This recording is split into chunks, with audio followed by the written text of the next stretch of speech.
नमस्ते दोस्तों, कहानी पसंद आए तो चैनल को लाइक सब्सक्राइब ज़रूर करना। कौशल के जीवन में जैसे कोई सुनामी आ गई थी।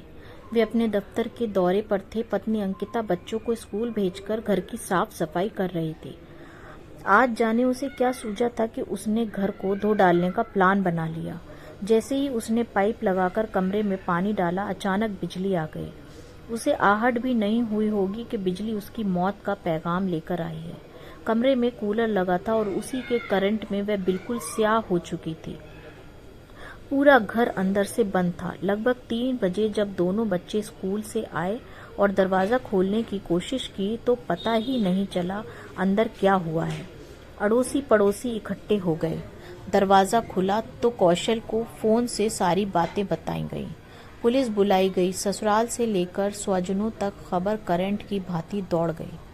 2 मासूम बच्चे, 3 साल की बेटी और 5 साल का बेटा, सभी सहमे और डरे हुए थे। नियति को तो जो करना था उसने अपना खेल खेल लिया था।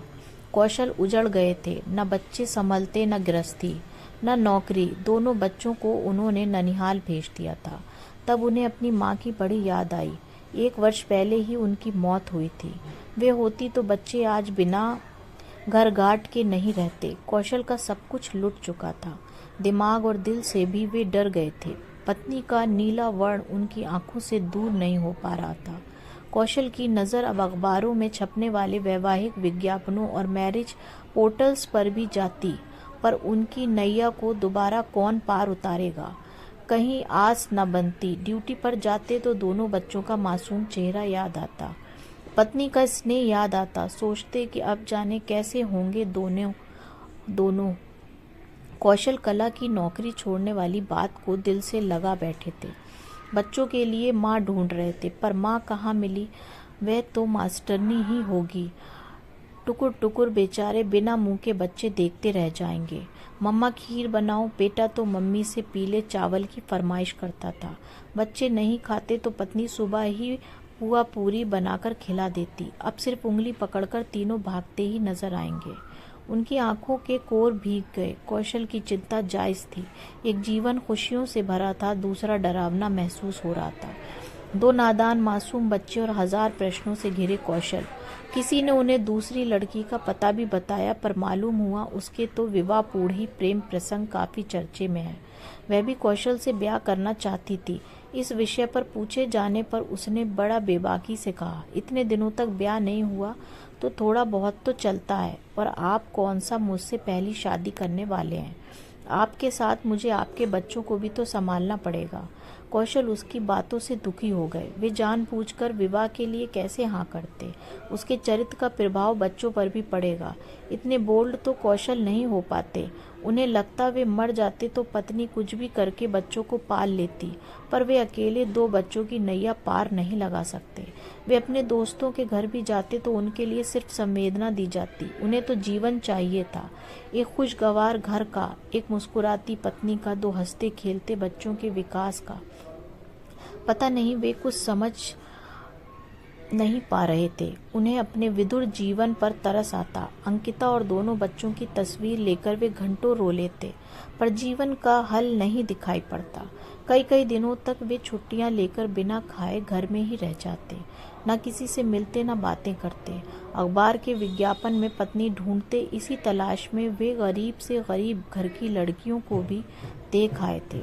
विधवा और छोड़ दी गई महिलाओं के साथ भी वे गठबंधन को राजी थे, पर कुछ न कुछ फेरे सामने आते ही गए। विधवा स्त्री भी 2 बच्चों के पिता के नाम पर तैयार नहीं हुई।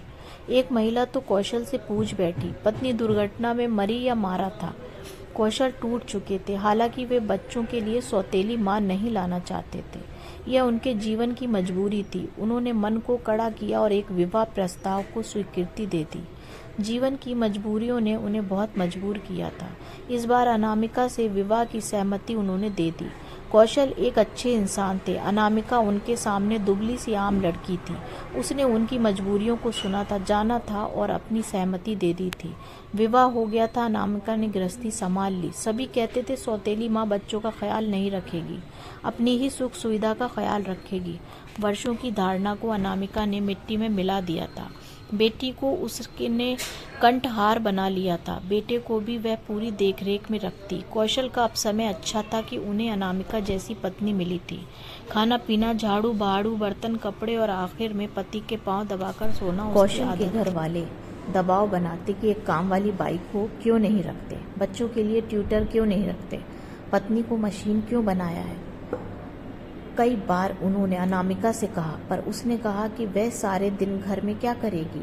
वे कहते थे कि घर अनामिका का अधिकार क्षेत्र है, वही जाने कैसे घर चलाना है। अनामिका भी तुरंत कौशल के पक्ष में खड़ी हो जाती।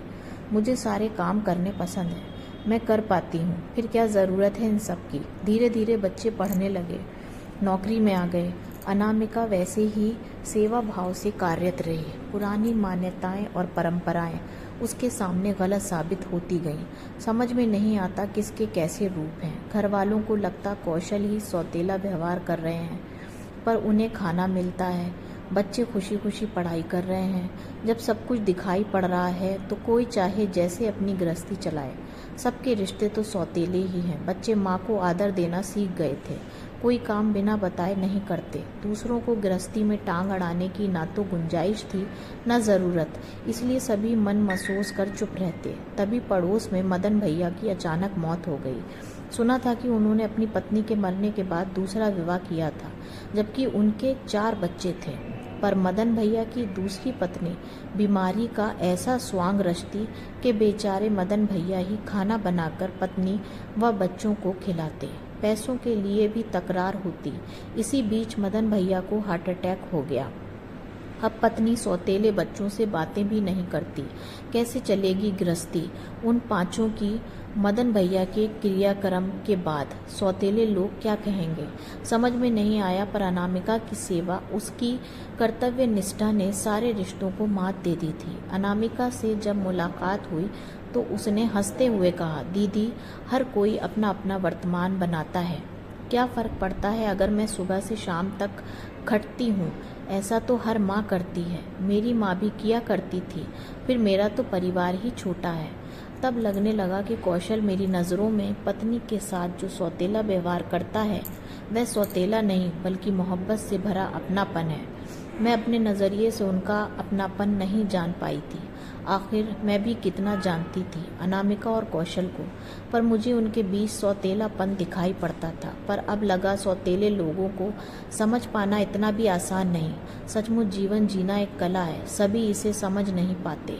कहानी आपको कैसी लगी मुझे कमेंट करके ज़रूर बताना।